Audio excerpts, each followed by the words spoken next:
yakubiri ekizibu kyakunaye wangina bitandikira bigwerewa naye nga tusooka okwebaza Mukama Ddunda Namugereka yateekayo eggulu nga teriko mpagi okutuusa obulungi Ssaabasajja Kabaka e Germany ate n'abamwaliriza abazungu ne balaba kye batalabangako ku Schiphol Airport Amsterdam nange gye natuukirako ennyonyi yemugyeninye abasajja ne balaba obuntu gwe bafukamirira bagati bano batiki naye nga Uganda obuwangwa bondooza bambi tebakiwuliranga nako naye nga yeeyo kyekyo Ssaabasajja alirudda awo ku kisaawe kwennyini abazungu bo ne babivaamu netwagabira mu bintu temujja bitegeera oyo beene baffe atuuse yagenze mu ddwaliro bambi Mukama amusaasire okitegeera ate mpozi kitalo ekya kaki gwe twabagambyeko eggulo wano mpulidde nti ate n'omukyala yafudde biri bwe biti tulage ku bantu abo nko nti omukyala oyo Ssaabasajja ng'era atuuka kati omukyala wa kaki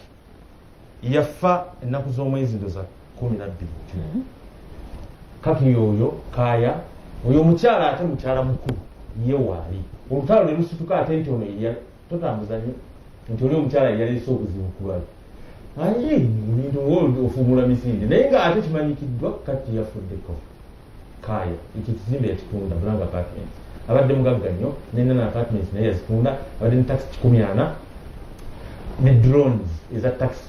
4 ezo nte ng'asalira abantu buli kaseera nga bwe mumanyi bannange abantu abalungi ngaabo naye ekifaananyi kiri ekyomukyala kyolesa ogambye oyo waali bukedde oyo ye waali omukyala mukulu bukedde akuleetedde emboozi eno yakkaki buli kimu kyoyagala okumanya olupapula kusinga ebikulira okwogera kubanga okitegeera naye omukyala mwali era oli ayasoose okufa yabadde amujjanjaba nga bwasinga okwagala kati omanye ebya covid mufanga bwe mwagala nnyo ebiseera ebisinga kuba bwe mwesiiga so nono naafa kaki eyo ewa Kenzo emmotoka eyo gyeyajjako namba plate n'ateekako EK Ed Kenzo yeyo kaki eyo yali mu nkofiira oli yali maneja we asemba ku ddyo bannaye kaki ebadde musajja mugagga ddala yenanyini Kaki Group of Companies ebaddemu Concern Global Markets eyowola ssente Kaki Investment erimu motoka za kaki zonna eza taxi zobadde olaba Kaki Petroleum Kaya Ranches eyo ne yali yakitaawe Kurani Makaya Njego naye yafa era Kaki yabadde omusika abadde muwagizi we n'ali mu lukulwe yasomera Parakans Primary School e Nairobi ate n'agenda Entebbe Secondary School ya Malira Senior 6 kakati omukulu ono yagenda e Japan yasomera PhD abadde musajja muyivu nnyo ddala ddala kati bye yasoma wano hand manual labor ebyokukola bwe bityo kakati mukyala we oli gwolabye aliwo ye Anet Kaya akyaliwo naye ate oli yafudde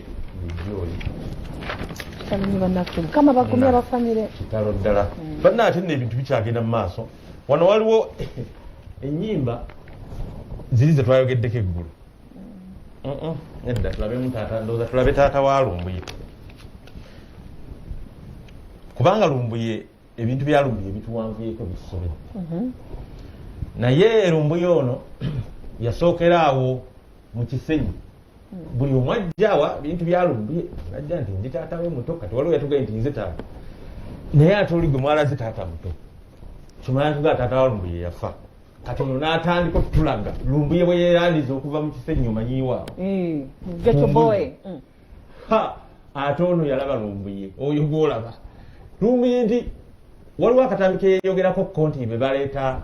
Muhammad Nsereko mu byobufuzi ate lwaki Muhammad bamuvuma ng'ate onaga nti baali bakolaganye ndowooza waliwo ddiiri wetatambula bulungi oba kati naye oyo omwami anyumya awo waliwo akayumba ke bandaze kali awo era nga bw'omanyi omuntu atandiikiriza kali awo kagetegete ku Kisenyi we yatandikira so n'avaawo nga yesimba kuwa kansala wuuyo bw'ati n'alinnya kati onaga ngenda okuddamu kulira muwulira ttaka ngenda teyali munnabyabufuzi nnyo ngenda okuwulira ng'ate ayingidde ebintu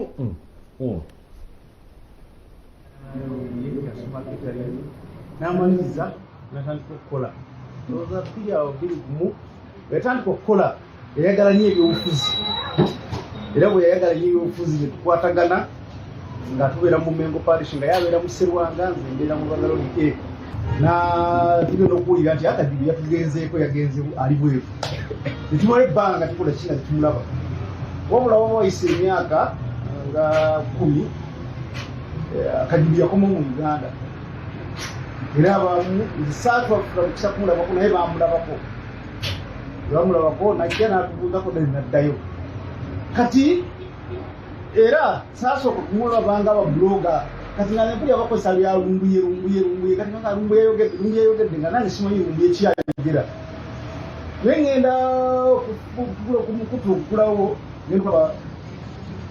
kumuyita lumbuye ngaye Kaduli Kaduli Fred era lumbuye tasimanyi gye yalijja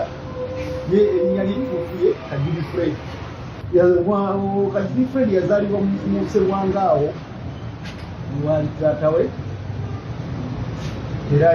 yapulira ebbanga lyonna we yapulira ayogera ebintu ebitannabaawazi nebivaawo kubanga kitegeeza information engeri gyagifunamu naye nga ntuufu muba muli awo kikyeyogerako nga tekituukire. Okay. Tugenda kayika kiki ekiri okulumbuye kakati akayumba kaliyo kalagi oyo mwami kabaddaga nti akayumba ako lumbuye we yali abeera mu kisenyi watamanyi kisenyi kiri walinga ku buvinyo wakati w'owino n'obuvinyo awo mu buwunga we yali oyava ati kakati naye balooya bakingiddemu ke kayumba ako naye baba birabika myaka gyadda kuba lumbuye we yakabeereramu birabika byadda ndowooza kafuuka nakifulukwa kati anti twali tulowooza ate nti alina ezalani yesterday when we talked kati sinzo nayogedde naye bwe twayogedde we bwazibidde nga baga nti akyali ttake ate nti amagye ga ttake ring 3 waliwo eya uniform waliwo eyaleeya waliwo eya uniform ate eryamagye eryesooka ya poliisi kakati wano eyaleeya eyo yembi yamukwata nti ne batamanya ddala ani amukutte kwe kwasooka okubuzaabuza naye nti akyali ttake bali kubya nga division yagambye extradition ndowooza kyekyo okuba babamuleeta wano naye ng'ate ttake bali waliyo balooya bagamba nedda tebamuleeta nakrisi balutwale mu stand state egamba eggwanga eririnito etali ttake gye bagamba talina biwandiiko kubeerayo etali Uganda gye bagamba nti bamugulako emisango 15 okusinziira ku Fred namba omwogezi wa poliisi bagamba nti bamutwale mu ggwanga eryo eddala bw'aba awozadde abaawozesebwa kati katulinde ekinavaayo naye nga byonna bino jabisa nkubuukire TV wano tukwebazawe banyo bayeddala ali ku kamera bamuyita Birese Kirime Ronald Kasirye producer control room Nicholas Muhanuzi akozeeyo atandika saa 12 buli lunaku nze Dora Namala owembwa very good. Olugambo mu kyenkya luwagiddwa. Family Hardware Limited tusangibwa Wakiso ku Wakiso District Road Masogo Muzikiti esimu noti 7725 8